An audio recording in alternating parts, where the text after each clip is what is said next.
Hello everyone, it is Creative by Lottie here, and today I'm going to be doing a tutorial video of how I cut out this A Court of Thorns and Roses stained glass sun catcher. So this is the city of Velaris, I'm not too sure how you actually pronounce it, but I'm going to be running down on my cutting stage in this video. So let's get into it. So let's start off with the glass. So for part of the border, I've got this really nice textured dusty rose pink glass, and then for the background in the sky, I've got this also the same texture but an iridescent clear glass. For the clouds, I've gone for an opaque white glass because I want to do quite a lot of painting on them. It's got like a slight streak within it as well. And then for the mountains, I have 3 different shades of this glass, but it's still the same wispy textured blue within it. And this is a dark purple streaky glass for the very border of the piece. And then for the stars, I've gone for a slightly darker amber textured glass. This is for the backs of the mountains. It's a dark blue textured glass. And then this is another streaky blue in a different shade for the mountains. As I said, I've got 3 different shades of this, so this is the final shade of the streaky blue for the mountains. Okay, so now we have all the glass decided, it's time to actually start cutting. As you can see, I've already got my templates stuck down, and just briefly I'll touch on how I do that. So I do cut all my templates out using my Cricut. Cricut have recently changed their rules, so I can no longer share with you the design already in Cricut, but instead I upload a transparent PNG of the template so you can upload it into Cricut yourself. Anyway, I let Cricut just cut the design out for me so I don't have to faff about with the scissors because I'm not very good with that. And then I stick the template down onto the glass using Elmer's rubber cement glue. I've tried a variation of glues, but this one is my favourite to use. Pritt Stick also works if you can't get your hands on Elmer's rubber cement. And I just use copy paper. I know some people use card or a thicker paper, but I just go for the cheapest one because I'm tight. And that's when we finally get to start the cutting stage. So as you can see here, the cutting tool I'm using is a Toyo pistol grip cutter. This one has an oil reservoir in the handle, so I don't have to dip it in oil every time that I go to make a new cut. The pliers that I'm using in this are my silver schnit pliers, and they are my favourite pliers. I'm sorry to say it because they are so expensive in comparison to other glass pliers, but they have been fantastic and I don't know what I'd do without them anymore. Even when I'm not filming, I do actually always place the glass when I've cut it out back onto the template. It helps me visualise how much glass I've got to cut left, and also the amount of times I've done this is ridiculous, but because, especially with a piece with teeny tiny pieces in, I sometimes think that it's just like scrap glass and miss the template on the back of it, so I just chuck it into the Tupperware to save to use for another piece. So then when I think I've finished cutting it out and I grind it, and then I'll go to copper foil or paint it, and I'm like, hang on a minute, I'm missing a piece here. So if I keep the template with me through the whole process, then I know I've got every piece that I need. And now I'm going to shut up for a minute and let you enjoy the sounds of glass breaking as I work through. That was a rogue AirPod that fell out my ear there. As you enjoy the sounds of glass breaking and some chilled out music.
few ways when you want to cut a super straight edge of glass to make it a little bit easier for you, and one of them is to use a ruler.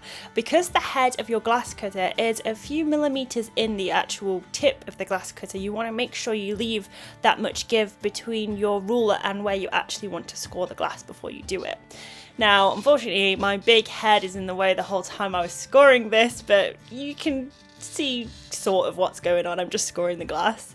Because these are such thin pieces of glass, I didn't want to use my running pliers because I wanted to crack along the whole length of the glass rather than cracking it from one section. But as you can see, it came out really nice and clean, and there's a super clean straight line along the edge. Now, I actually prefer to do this with my hand. You can see I'm using my thumb there before my head got on the way again to push my cutter forwards.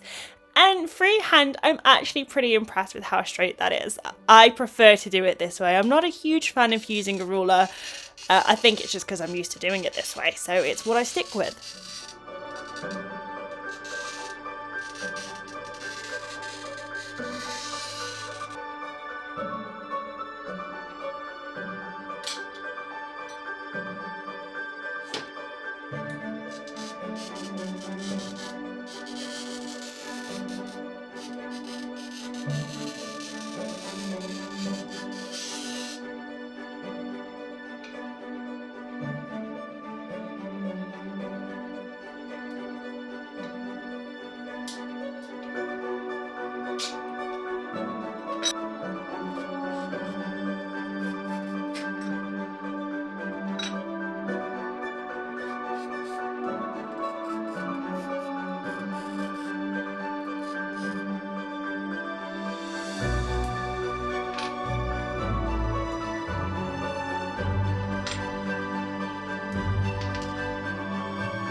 So I actually messed up a little bit on this cut, and you can see I went a little bit too far and took too much off on the corner. Now I have two options here.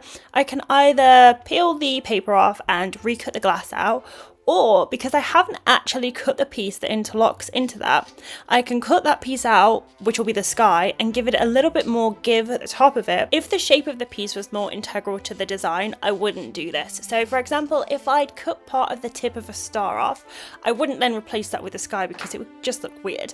But because it's a cloud and clouds are a very loose, free shape, I can just make that part of the cloud more curved and it looks completely natural. Think of Bob Ross and Happy Little Accidents.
And finally, here are all the pieces laid out together so you can see where we're at. And my design for this piece was like a window into Velaris, and it is almost getting there. So come back next time for the video on grinding. Thanks for watching.